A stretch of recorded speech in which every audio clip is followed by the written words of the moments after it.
Noong nakaraang season, nakuha ng Miami Heat si Jaime Jaquez Jr. bilang number 18 sa draft. Sa Summer League pa lang nakita na agad na babagay siya sa rotation ng Miami. Sa 2024 season, nag-average siya doon ng almost 12 points, 3 rebounds, 2 assists at naging all-rookie first team. Meron din siyang streak na nag-average ng nasa 18 points per game. Ito yung nawala si Butler or kaya wala sa lineup si Tyler Hero. Ang Miami papasok na din kasi sa rebuilding process ng kanilang payroll, hindi yung lineup. Dalawa na kasi ngayon ang binabantayan. Sa 2024 draft, nakuha ng Miami si Kelly Ware. Galing Indiana, siya yung dating rank number 8 sa 2022 class. Kasama nun ni Kelly Ware si Derek Lively. Sila yung dating naglalaban bilang best big man sa high school, papasok ng college. Dalawang magkaibang big man, si Lively mostly isang matatawag na traditional center at defender, si Kelly Ware naman nag-i-improve na sentro. Sa combine, may sukat si Ware na 7 feet na may 7'5 wingspan at pangatlo siya sa draft combine na may pinakamataas na standing reach. Sa unang game niya sa Summer League versus Warriors, natambakan doon ng Miami. Pero si Ware meron noon 12.6 rebounds at yung kanyang 5 blocks. Sa ikalawang game naman sa Summer League versus Sacramento, panalo naman doon ng Miami 102-86. Si Ware 26 points, 11 rebounds, 3 steal at 1 block.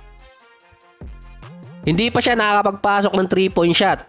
Yun kasi ang isa sa in-scout dito kay Ware bago kunin ng Miami. Versatile big man pa rin naman siya, pero sa Summer League nakitang meron na agad siyang shooting at defense. Base pa sa VP ng basketball operation ng Miami, si Kelly Ware isang 3-and-D player na sentro. Ang mga 3-and-D player pa rin kasi yung matataas na value sa NBA ngayon, pero mostly sila ay mga small forward or kaya nasa guard position. Pero si Ware isang sentro na mahirap yung kumuha ng 7-footer na merong perimeter game, rim protector at kayang dumepensa sa pick and roll at sa post.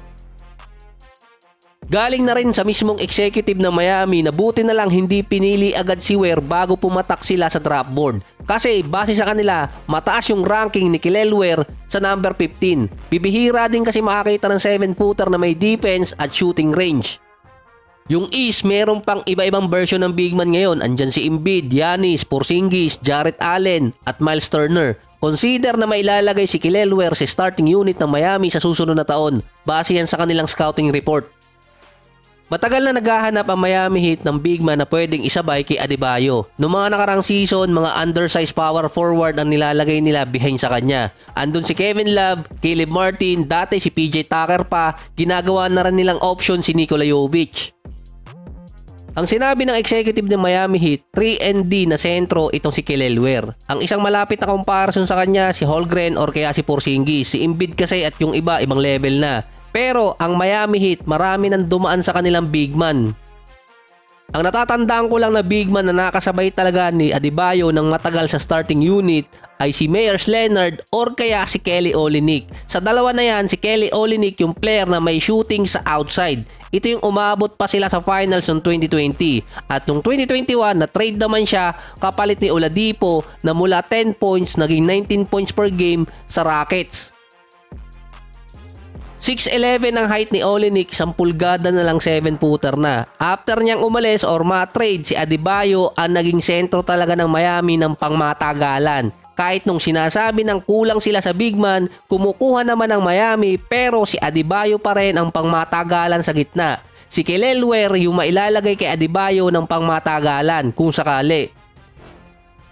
Ang tanong nga lang doon kung gagawin nyo ng Miami Heat na si Adebayo papatak sa number 4 position. Siya din kasi yung best defensive player nila sa ilalim.